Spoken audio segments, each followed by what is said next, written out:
Hi, I'm Terry. I'm an addict. What can I say? What an experience being in Wales at the Thus We Grow convention. It is mind-blowing to me, the amount of entertainment and the amount of fun and the tremendous messages that I've gotten to have just fill my cup since I got here. You know, I came in dead, and Cocaine Anonymous breathed life into me. I did not find Cocaine Anonymous. This beautiful fellowship found me. And I've tried to devote my life ever since then to going and doing the same thing to those who are out there who don't know that it's possible to live a life filled with hope, faith, and courage. And I am so grateful to be here. I'm also wearing some special shoes here. Check that shit out. Now these are brand new shoes. Now, any of my friends that know me know whenever I wear new shoes, I always tell this story about the man who first opened the big book of Alcoholics Anonymous to me, and he was a devoted Cocaine Anonymous member in Arizona named Walt S., who just recently passed away.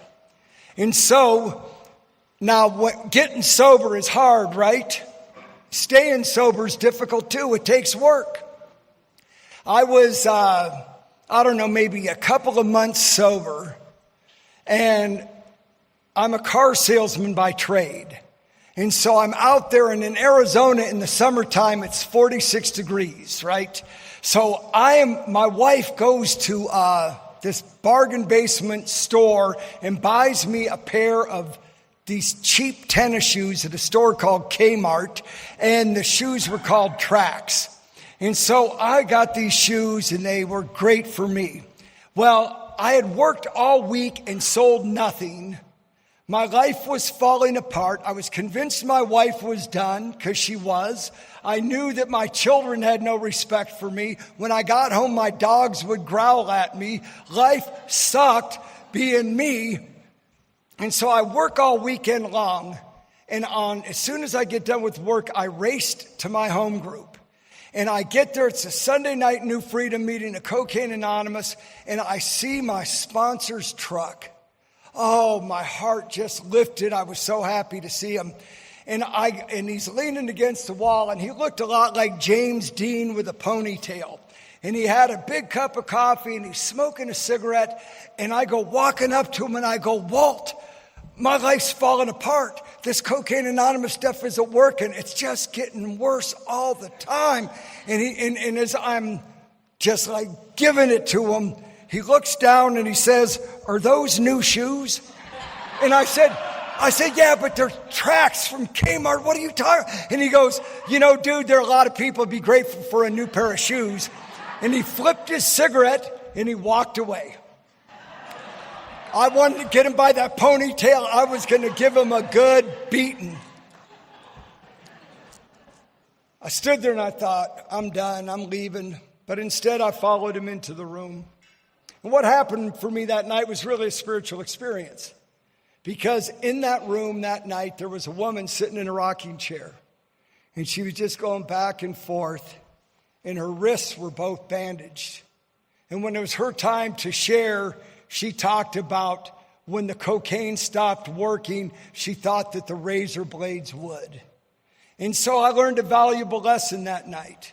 And my life in Cocaine Anonymous is nothing but beyond amazing. And that's a direct result of the work that I continually do. Because as it says in our beautiful book, that the age of miracles is upon us, we need to look no further than our own recoveries for proof of that. When I listened to Reese sing tonight, because I spent all day yesterday with me and my wife and her, and I got to hear her story.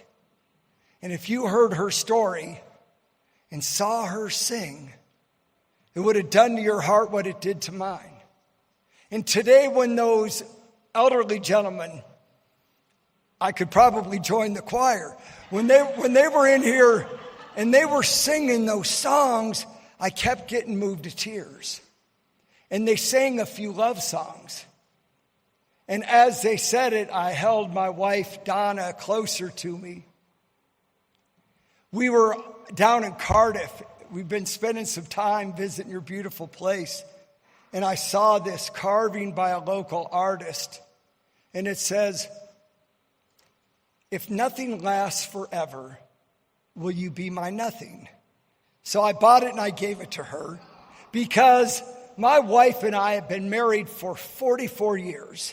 But the first 12 and a half, they were a motherfucker. I don't know how else to put it. It's like, speaking of that word, when I first saw this place and the dragon down there and all that, Ree told me the story of your flag. And she said, yeah, they had the flag, they had the colors, and they were debating what animal to put on it. And then the Welsh said, how about a motherfucking dragon? And I thought, oh my God. I love the spirit of the people here. So how is it that I love Cocaine Anonymous so much? Because I've watched the transformation in my life. I've watched it in my marriage. I've watched it in the eyes of my children. And I've watched it through some of my friends that are here tonight. So tonight, I happen to have my drug dealer from the 1980s. So I got sober in 1991, May the 23rd, 1991. In the 1980s, I used to buy a cocaine from a man named Ernie. And he's sitting over there, and me and Ernie go to the same home group, right? We're members of the same home group. So I got sober, and I went to my cocaine dealer and said, dude, you don't have to keep living like you've been living. There's another way. And he said, man, all right, Terry, that's cool for you. So Ernie ends up catching a 10-year stretch in the prison.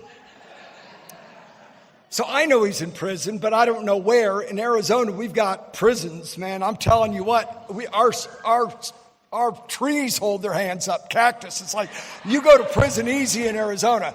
And so, unbeknownst to me, here's how this deal works. When I got sober, they told me, they said, Terry, Cocaine Anonymous found you, go find someone. So I go where the ragged people go. My home groups are stuffed, filled with newcomers. I love the broken and the battered. And I do a lot of correctional work. So when I was 6 months sober, I started doing H&I for Cocaine Anonymous. I've been doing H&I on a weekly basis for more than 30 years. Now, that is not a testimony to me, it's to our fellowship, because I'm the same man that traded my wedding ring for a $20 rock of cocaine. It wasn't that I didn't love Donna or I didn't know the value of jewels. I just needed the next one. Are you with me on that? Now, let me tell you what, I would never have traded that ring for the first hit. But when I take the first one, it demands the next. And that's what it took that night. So I'm a man I've paid a price like all of us have. I heard somebody say it in one of the meetings about the price. Actually, it was my smoking hot wife, Donna, who said it. She said, we all pay a price for our seat here.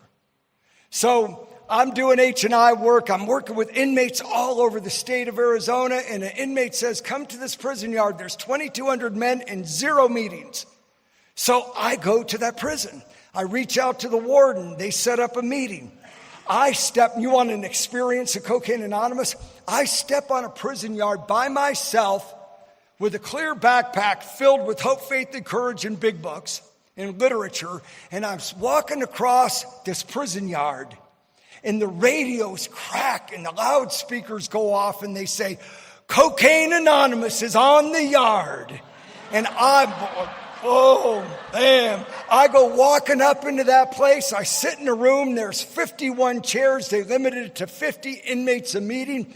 I sit in this circle, and the man next to me was my old drug dealer. What I didn't know was the prayer he had said. He said, God, I'm tired of giving my life to the Department of Corrections and the prisons. if you help me to get rid of this obsession to deal drugs and to use, I'll do the work and put Terry Murphy back in my life. Because I was the only person he knew who was clean. You never know how you're going to impact anybody. And it's so important for us to always stay connected to the truth that we each have the opportunity to be someone else's hero. We have the opportunity to make a difference, not only in his life, but I watched it change his entire family. The man sitting next to him tonight is one of my sponsees. He was handed off to me by Tom P. out of California. And Tom sent him, when he moved to Arizona, he sent him to me. I start working with the guy, and this dude's slippery. He is out, he's in, he's out, he's in, he's out, he's in.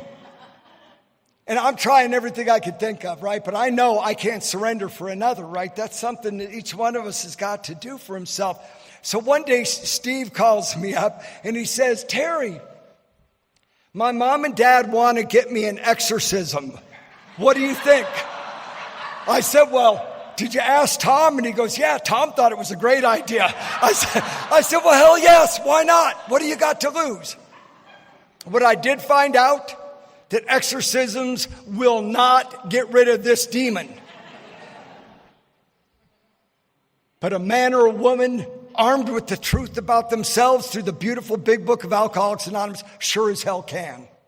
Because that's what they did for me. They helped exorcise the demons that had me robbing my own children, that had my mother and father watching their son dig his own grave. My parents watched as I headed to the grave, and they were scared to death that they were gonna end up losing that race and that I would get there before them. My mother's hopes for me ended up in the grave. My father's dreams for his son ended up in the grave. My love of athletics, I was a runner, man. I could chase the clouds. I would get out there as a kid and I ran free. A summer's day, weather, it didn't matter. Anything would light my heart on fire. And then you know what happens? Is I learned some stuff. I learned that drugs and alcohol are a graveyard for everything beautiful. It's where dreams go to die. And my love of running went into that grave. And my love for my beautiful wife went in that grave. And my wife had given me sons, and my sons went in the grave. And I robbed my children. My morals, my values, everything I stood for ended up in that grave. And I was in this place of such utter despair and brokenness that I was up in that grave too. And just as they were ready to throw the last shovel of dirt to cover my face, I was 140 pounds, so I think that's like 68, 67 kilos or something like that. I mean, I'm sucked up, I'm ashen, I'm gray, I'm sick. I'm praying for death. I'm talking about killing myself all the time because I hate what I have become. In the big book of Alcoholics Anonymous, there are no pictures, but there are plenty of mirrors. And I had never seen a big book. I had never met anybody who had ever done anything other than suffer and die at the hands of this non-addictive drug called cocaine. When I first started doing cocaine, it was on. Now, drugs and alcohol could not have done so much to me if they hadn't done so much for me. Right? When I would do that, I'd do that cocaine, man, and we're in the clubs, right? Celebrate good times. Come on. It's on, right? Every woman wanted me. Every man feared me. I beat Rocky Balboa's ass. It's like, are you kidding me? Oh, my God, man, the delusion of this disease, right? But on the inside, I was dying. Drug addiction's been around a long time. There's a book called Chasing the Dragon, and it's the story of the treatment for drug addiction around the world. Adolf Hitler marked every alcoholic and addict in Germany more than 200,000 for sterilization. In the United States, in the Deep South, we sterilized drug addicts to stop them from reproducing.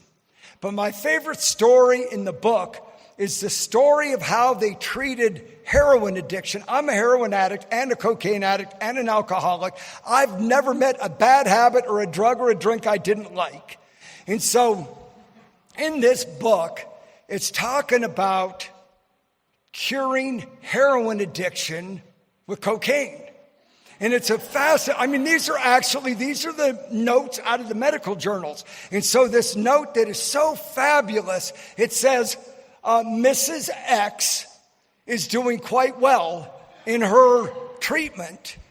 She is doing so well, she has not used heroin for over a month. In fact, she's doing so well, she just ordered another kilo of cocaine.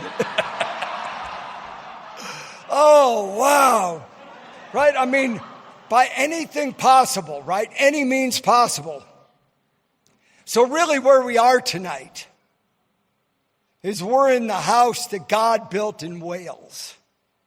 But the construction of that house began a long time ago in the month of May in the year of 1935. I know you celebrate Mother's Day, just did, I think, over here. In America, it's in May. And a drunk doctor named Robert Holcomb Smith promised his wife that she would go talk to this visitor who wanted to talk to him about alcoholism at a woman's house. And he got a commitment out of his wife that they would stay for no longer than a half an hour. They got there, and Bill and Bob went into another room, and they spoke. And the half hour passed, and the hour passed. And 5 hours later, Bill moved in with them. Right? They took him home. And when they asked Dr. Bob what happened that day, he said this, and in the beautiful workshop with Father John and the young people today, he used the words that triggered that memory. What Dr. Bob said that day was, when they said, what happened between you and Bill? He said, something passed between us. And something passed between me and you. And something's been passing between each other for a very long time in the rooms of Cocaine Anonymous. So the house that God built here in Wales started when that first thing happened. Bob had one more drunk on June the 10th, 1935, and got sober. And then the years went by, and then, the world's cranking out more misery all the time. And this drug came on the scene called cocaine. And literally, it was believed that it was non-addictive. And people would snort it up, and they're in the clubs, and everybody's wanting to make love on cocaine. And Hollywood's having the time of their lives with it. And they actually had an ATM machine in the movie studios. And a man named Tom Kenny, who was one of our founders in Cocaine Anonymous, he was the drug and alcohol treatment man for all of the moving picture studios in Hollywood. And so he would get a call and he'd say, go over into Studio B, and there's an actress over there. She was beautiful a month ago, and now she's sucked up. And he would go to 12-step them and try to bring them in. And he would do the work with those people. And it was remarkable. And the ATM machine, what they called it was the gram a day machine. And everybody's feeding that thing and getting their misery, right? And along the way came a man who I have his pocket. I got it in my pocket, his picture. This is Johnny Siegel. Johnny passed away a long time ago. But Johnny got sober on June 15th, 1982. And with 5 months of sobriety, he hooked up with Tom Kenny, and Tom gave this man the keys to a meeting hall. And just like Joe introduced me as a beautiful woman tonight, a beautiful woman chaired that meeting that night. November the 18th, November 1982. And she said, "Welcome to the first ever meeting of Cocaine Anonymous. My name's Veronica and I'm an addict." Those words changed my life, right? Now, I didn't get sober till May the 23rd, 1991, but the groundwork was happening, right? That's why we're here.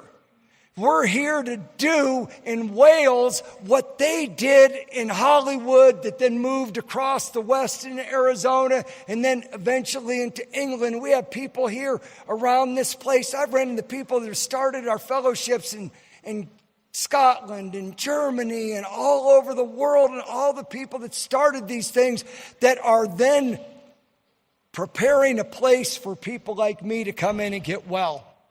A place where I can come in and start to live instead of wanting to always just die. So I got 12-stepped into Cocaine Anonymous. I'm standing in a pawn shop in Phoenix, Arizona. And I had pawned my Bose speakers in the morning. And it's the afternoon now, and it was on me. You know what I mean? When it's on you and you just can't shake it and there's nothing. And I just got to get another one. And I go into the pawn shop. And I say to the man there, I go, "You know, I don't really want these speakers back. I just like to get a little extra money. I'll sell them to you now." And the guy looked at me and he said, "Dude, I don't know if you're in trouble." And the minute he started to talk, my mind started to slam shut. I didn't want to hear what he had to say, because people forever have been saying things to me like, "What's wrong with you? Why won't you just stop?" I have stopped. I have put my hand on the Bible. I've raised my right hand to God. I've sworn on the lives of my children. I've sworn on my dead mother's grave. And then I used again. And every time I failed, it made me want to try even less and less and less. So here I am standing before this man, and as my mind is slamming shut, I heard that song in my head, and the song, you know it. I wish you were singing it instead of me, Ree, but it goes, "Send me an angel right now."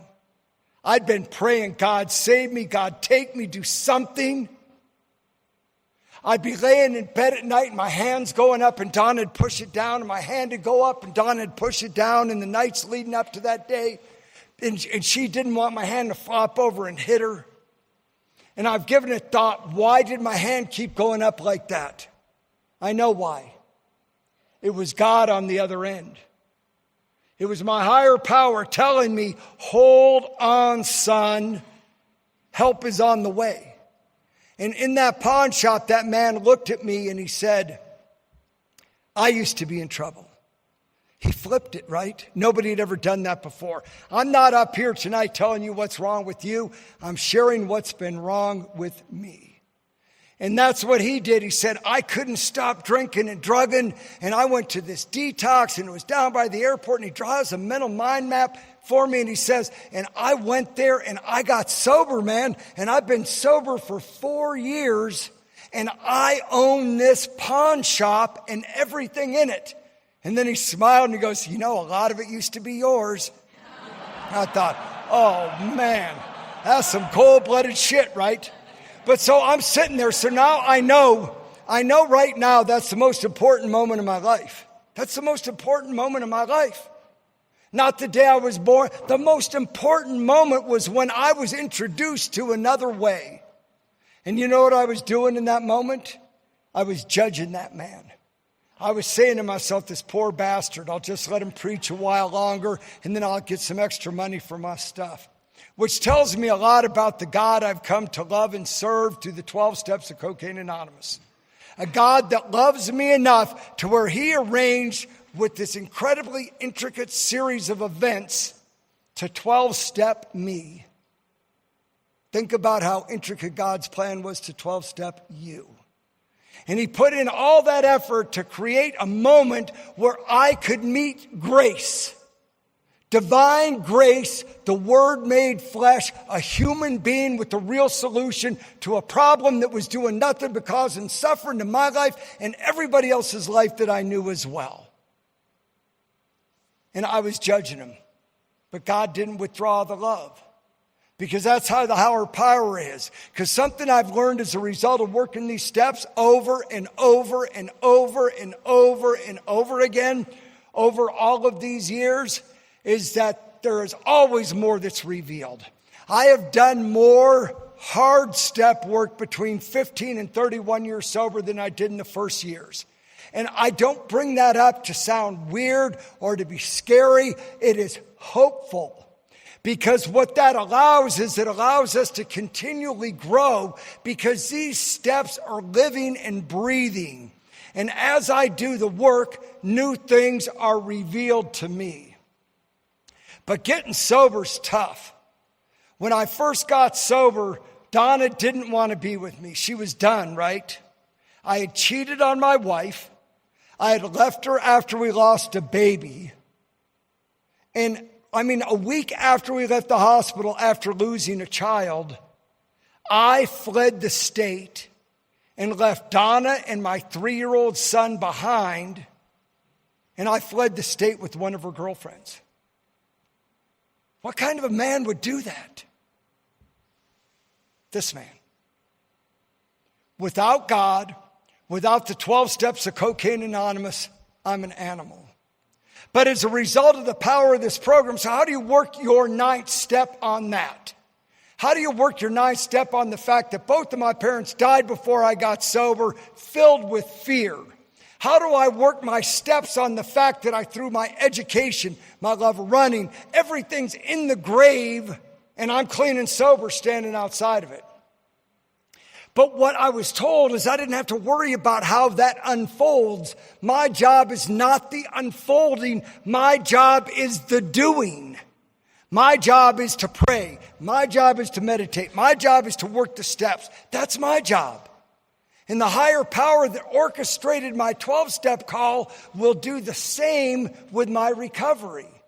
And I know that to be an absolute fact. But getting sober is the hardest thing I've ever done. I was out of hope. I didn't dare hope. But what happened for me is I was detoxed for 10 days, 5 days in one facility, and then moved to a second detox for another 5 days. And in that detox, on day 8, they said to me, Terry, you need to go across the hall. There's a meeting of Cocaine Anonymous, and it's mandatory for all the patients. And I'm wearing a hospital gown and paper slippers, and I'm hopeless still, right? Because just when you withdraw the drugs and the alcohol, things get worse. They don't get better for me. I know how to quit. I've quit so many times. Things always get worse. Because I never had the steps and I never had the healing power of the program to change that, right? And so I shuffle across that hall, and I had my first miracle in Cocaine Anonymous that night. My little brother and my wife were with me. And the three of us went in there and we sat there, and the man who chaired that meeting almost 32 years ago is still my friend today. In fact, in my home group at the East Valley Men's Group, there are many nights where I'll sit in that room with more than 6 men that were in that meeting more than 31 years ago when I came in. Right? So Cocaine Anonymous is real, it's deep, and we're staying sober. In fact, in our meetings in Arizona, we have a lot more sobriety in CA than they do in any of the other fellowships, it seems. We're just rolling with this stuff.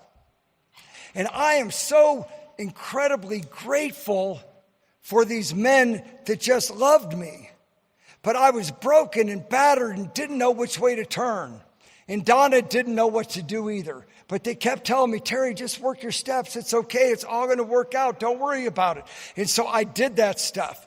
And then I remember things started improving, right? It's like I started to feel a little bit better about myself. And I started to bring home the whole paycheck, right? I didn't have to pay the dope man off and all the debtors that I had to get that last one.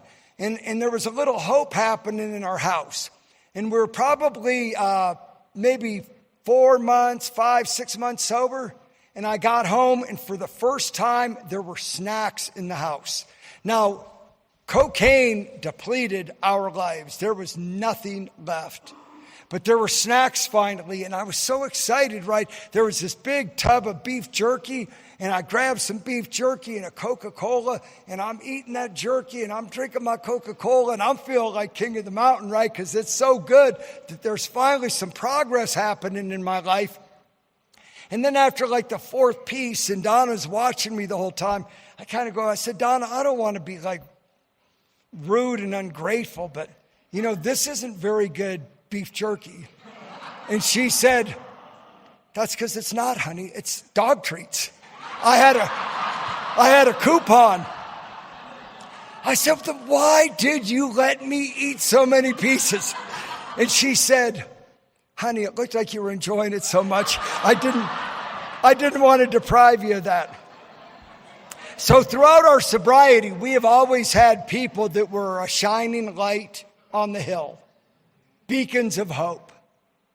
I decided if I'm going to be in Cocaine Anonymous, I want to love being sober here. And I know the only way to do that is to keep working the steps, because if you stop working the steps, being in CA is going to stop being fun and you're going to stop doing this. And so I thought, man, I'm going to start to pour the energy into Cocaine Anonymous that I did into my drug use. I'm going to pour that same energy into my marriage and into my children, into my career. And I started doing those things, and they all worked. But I needed mentors. I needed a sponsor. I have a sponsor today. Father John's my sponsor today, but I've always been sponsored. And Don and I have always had a couple who seem to be happy being married. Right? Because I look around the rooms all the time, and there's so much.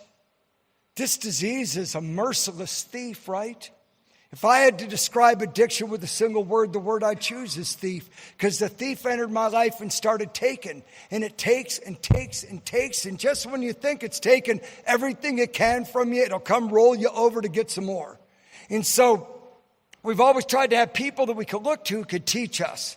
So 2 couples ago were these people, Pat and Betty, and they were in their 80s, and they were the most beautiful people. They were the king and queen of AA in Arizona, and they were the kindest, most loving people. And so we would go pick them up and spend time with them so we could, how do you stay happy in your marriage and your relationship? Why do you guys seem so in love all the time in your 80s? I've been around men that when they speak their wives' names, it's like they're saying a poem. And I thought, I want to be that kind of a man, because I was a man who cheated on his woman. I was a man who cheated on his family. I was a liar, a cheat, and a thief. I don't want to be that anymore. I want to experience the rebirth the book talks about, and I wanted to recreate my life. And so we pick up Pat and Betty one night, and me and Pat are up front, and Betty and Donna are in the back seat. And we're driving along, and Betty says to Donna, she says, I got so sick of Pat and his bullshit, I just couldn't take it. And she's like 80 with perfect earrings. And she said, so I decided I'm going to kill him. So she said, so here's what I did. She goes, he came home drunk and he passed out on the couch. So I took his belt off him. I put it around his neck and I tightened it up. And I got that belt so tight and he was blue. And I thought I had finished him, and he sat up and he came to. And she said, I stepped back and I looked at him and I said, Pat Patterson, just how did you get that belt around your neck? And I'm going to tell you what, family members laugh at that shit a lot more than us addicts, right? So I used to have really sore ribs. And I wonder, why do my ribs always hurt? Right? Because I like to drink, I like to slouch, I smoke crack like this. I'm not well. And so I got these bad ribs. I've had bad ribs for years. I don't know why. And then Donna says, well, Betty, Terry would come home drunk, loaded, cracked out, horny. I want nothing to do with him. And right away, he'd go right to sleep. And he'd start snoring. And she goes, and it would irritate me so much, so I'd ball up my fist and bam, I'd get him in the ribs. And then he'd roll over, and then when he starts snoring, I'd get the other side. And I got the answer to that riddle. But so, having people to teach you things, right? And the last couple was Howard P. Howard was actually Johnny's sponsor. And Howard was a beautiful man, and his wife, Pat, is over 90 years old. And Donna cares for Pat. Once a week, she spends a whole day with her, and they're best friends. And we get to watch what Cocaine Anonymous does in such a broad area of our lives, right? Because getting sober, it's a disease that affects the family. Alcoholics are like tornadoes roaring through the lives of other people. Sweet dreams, blameless children, you know the story. But what we do when we get sober is we become pebbles in the pond. When Bill says, each day my friend's simple talk in the kitchen has created an ever-widening circle of peace on earth and goodwill towards men. So that house that God built beginning on that Mother's Day, that then moved to when Wales became an area in 2020, which is now where we all stand tonight. And our job is to continue with the building, knowing that out there are legions of people stuck, lost, addicted, and thinking their only way out is another drink, another drug, or a gun, or a knife, or a hangman's noose, or even worse, resigning themselves to a life with no hope. The kind of life I lived when there were no midnights, where everything was an endless siege of suffering. That's not what our book tells us. It tells us we'll be happy, joyous, and free. It tells us we'll be rocketed to another dimension. So as I stand here tonight, things are difficult in America. We have a drug out there called fentanyl, which is so addictive and so deadly, the amount of dope that would go on the tip of a pencil can kill a human being. Now, I'm going to put it in perspective. I'm a Vietnam-era veteran. I didn't serve in Nam. I went to the fields of Germany. In Vietnam, over those 10 years, 56,000 young men died. And the world protested. And they did the songs, what are we fighting for? Don't ask me, I don't give a damn. Next stop is Vietnam. And the whole world rose up and said, no more war. 56,000 over a decade. Last year in America, more than 100,000 young men and women died of fentanyl poisoning. These aren't overdoses. These are people that are taking just a normal amount with a lethal dose in it. As I stand here tonight in my hometown, there's a funeral mass happening for a young man named Dylan P., who is a member of our home group. Dylan's 24 years old. And then I think in a couple of weeks, a young man who got sober with Father John named Gage, they have his funeral. I have a file in my phone called Death. And it's where I keep the records of the names of all of my friends and the people who I've loved and cared about. It's sad times, right? So what do? We go out and start more Cocaine Anonymous meetings. And we've got to do more to get people into the steps quicker, because there's a new mantra in America, and it's one pill kills. And it's no bullshit. We're losing 100,000 people a year. But Cocaine Anonymous was the house that God built. It was the place that didn't care. And the reason we started this fellowship, the reason they started it, was because alcoholics didn't want us to talk about drugs in their meeting. And in NA, they didn't believe that cocaine was addictive or that it was really a real drug. And so here were all of these people in 1982 that were being laid to waste by this powder that used to be so much fun, that was destroying them so utterly, and they had to do something, and so Cocaine Anonymous was born. And now here we are. If you think about that, we just celebrated 40 years as a fellowship. In a history book, that would not be a sentence. 40 years is a moment in time. So really, every one of us are the new centurions. We are the ones that are out there on the firing lines who can spread the news that there is a place where they are welcome. Cocaine Anonymous is the most loving, affirming fellowship on this planet. You come into CA when the world turns its back on the addict, Cocaine Anonymous opens its arms. And that's what they did for me, and that's my job to do the same for all the others to come down the pipe.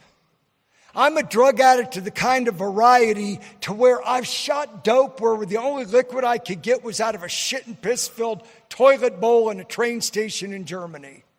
I've got a hole in this arm where I shot up cocaine with a giant syringe and no needle because I couldn't find a needle. And my choice with this big rig of cocaine, I thought, what are my choices? I can squirt it in my mouth. I could save it till tomorrow. And then I hear the voice, just shove it up your ass. And I go, no, it's not my story. And then I hear, just shoot up without a needle. Good idea. Boom! Now that is abnormal. That is not normal drug use. But that's what it did to me. So I'm a guy that goes to any lengths, right? I've robbed pharmacies. I've had overdoses. I've had out-of-body experiences. I have lived in the belly of the beast. And the most painful part of all of it was watching my disease through the eyes of my beloved. Because this disease takes, right? When I met Donna, I rode into her life like a knight in shining armor. And I told her, come with me, baby, for a life beyond your wildest dreams.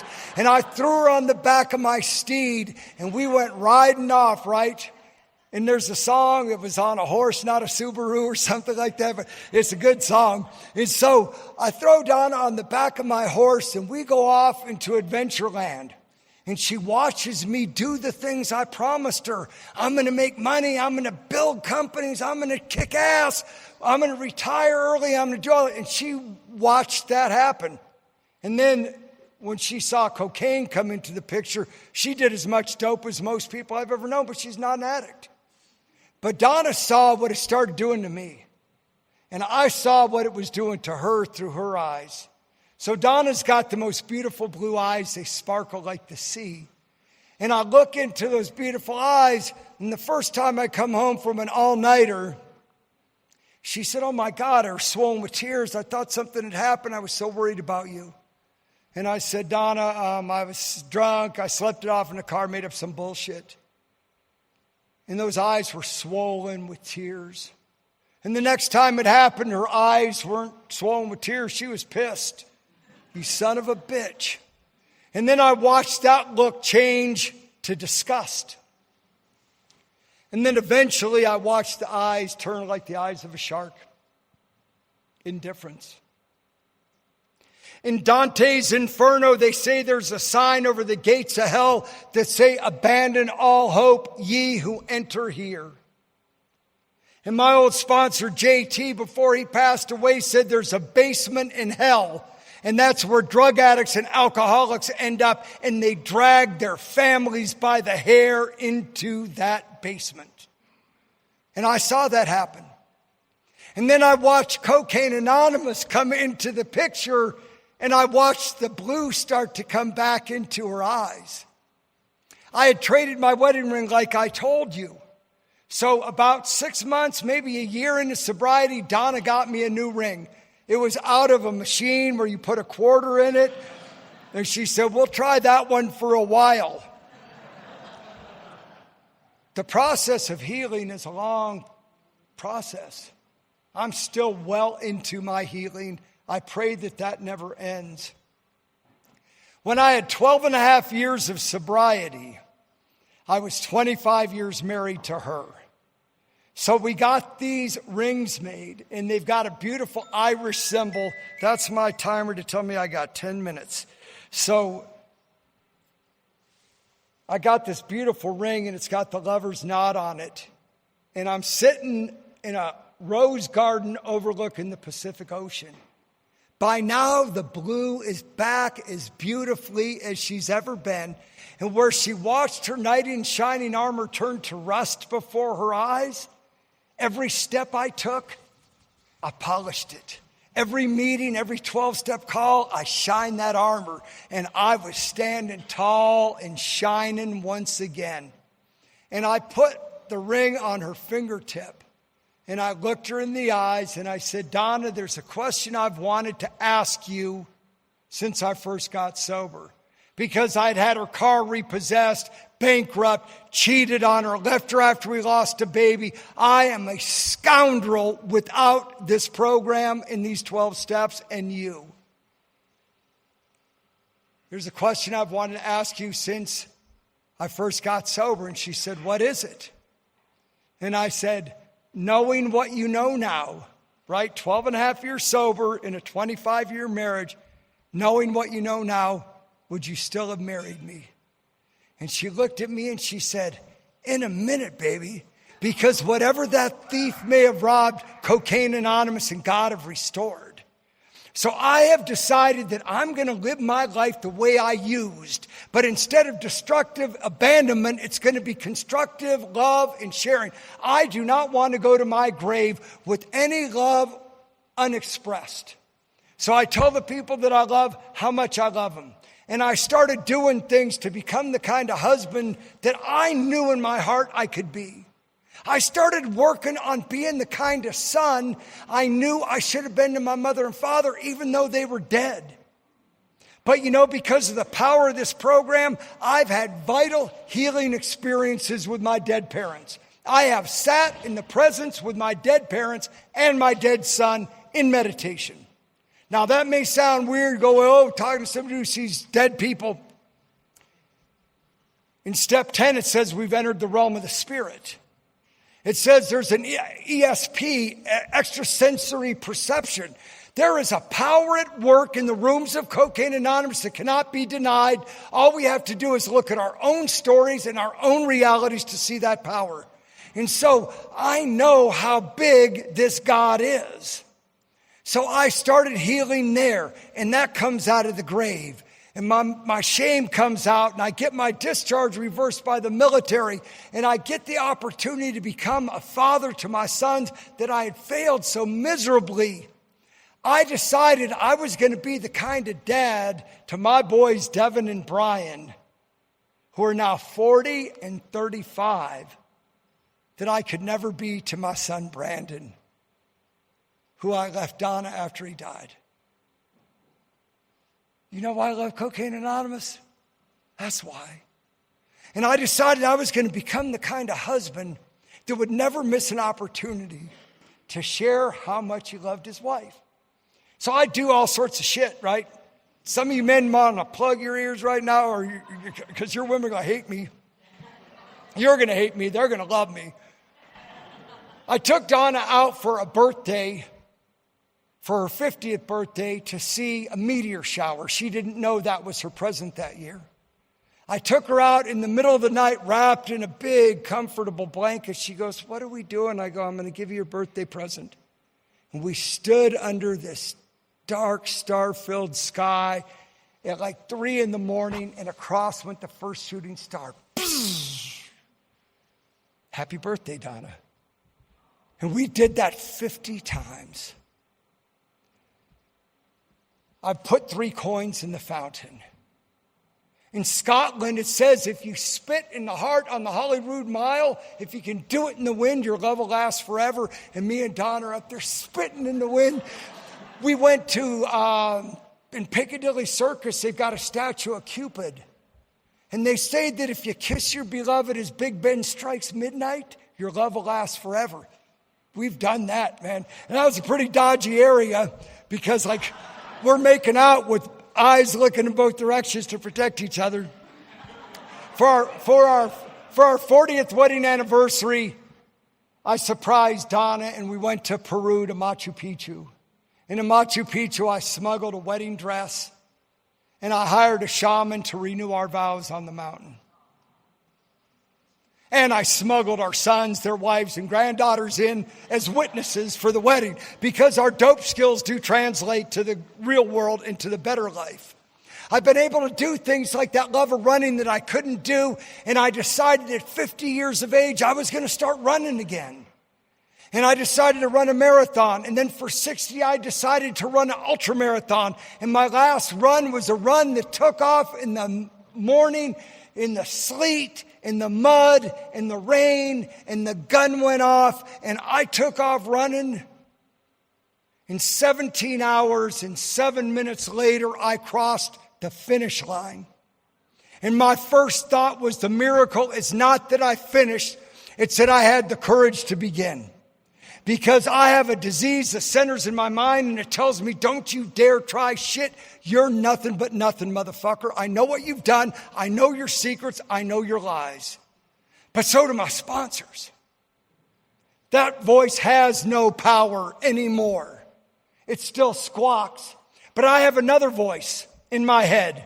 It's the voice of Cocaine Anonymous.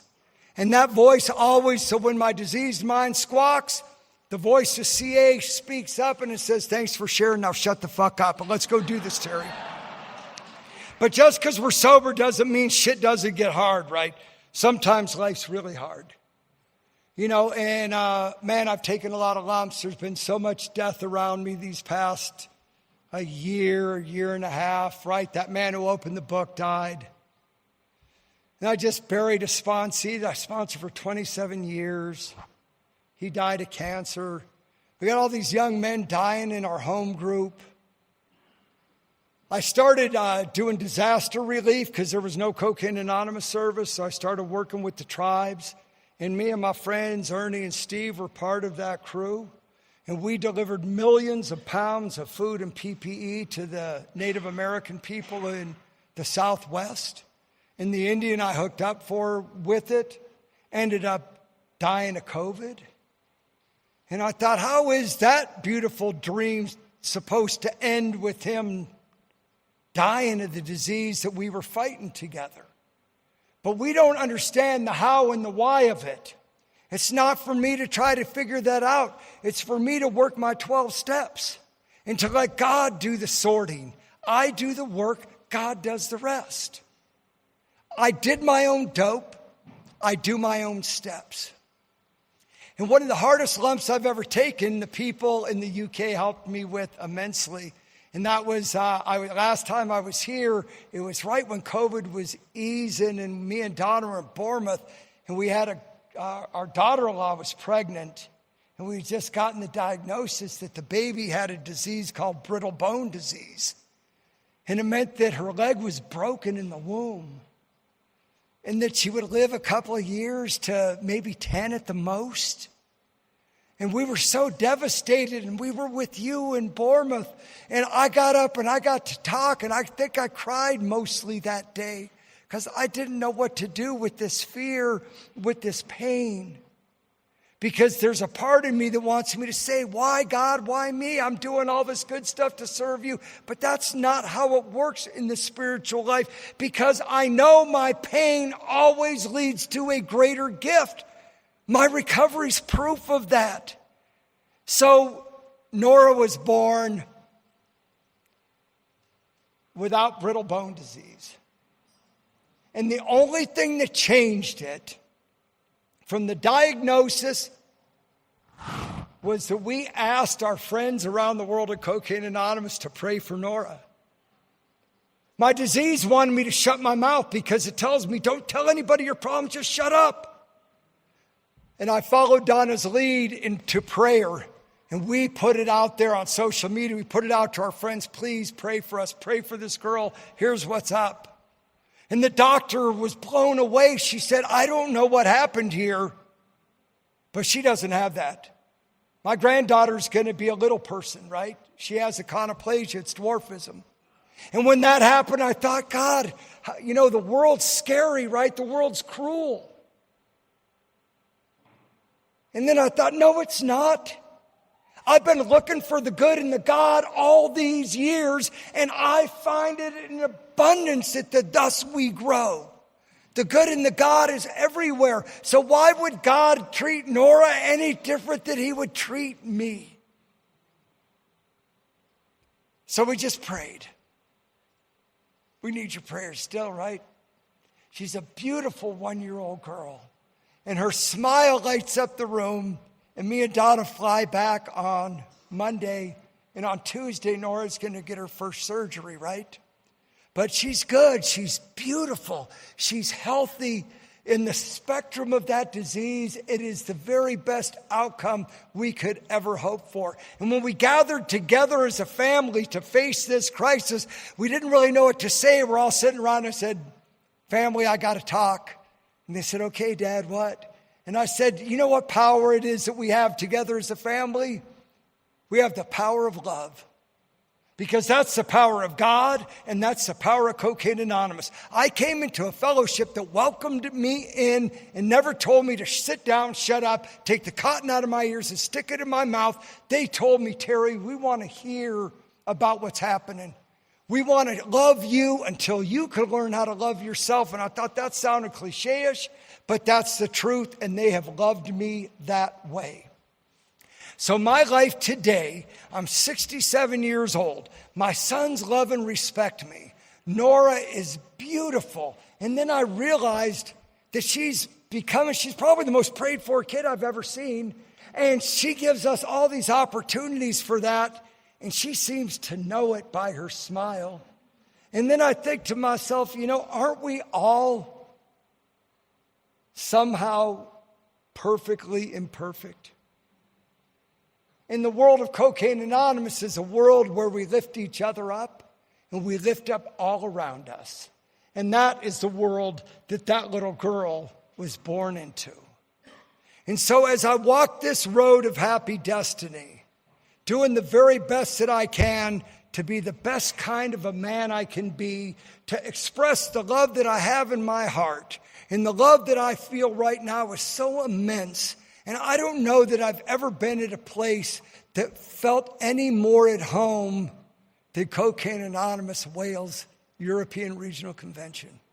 This is a very special moment in time.